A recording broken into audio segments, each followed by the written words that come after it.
Mainit-init na ang girian sa magkabila ang nagpusinta. Mga pasaring na madaling ininda, maging tagapakinig dyan ay nakikinig na. Sa pagitan ng mga papunta pa lang at mga pabalik na. Sa halip magpasintabi, alit ang paan nagpasigla. Nagkabungguan pagdating sa gitna. Sa kultura na likas sa mapusok, madalas nang mahitwa ang mahubog. Sa daming namihasa makibaka sa gusot, madaling makatamasa dyan na mapapasunod. Sa intrigang napapasa, lakas makaudyok. Sinong mas biyasa, paangasan ng tunog para sa manunood. Nabaliktad ang palasa, mabuting palabas, samaan ng loob. Yumayabong ang eksena, ilang baso-baso ang sabesa. Salo-salo sa lamesa, kung saan buhatan ng bangko ang tema. Mas lumalago ang potensyal sa kompetensya. Ang problema, tayo ay nag-uunahan, pare-pareho namang takot matapos ang karera.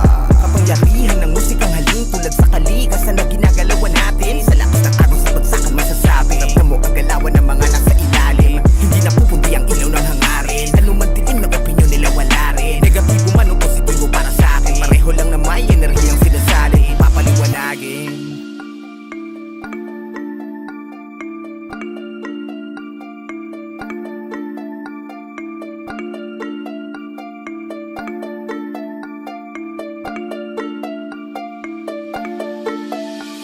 Pag nag-mention ko, payapa mo. Tapos pag na-mention ka, meron ka dapat sagot.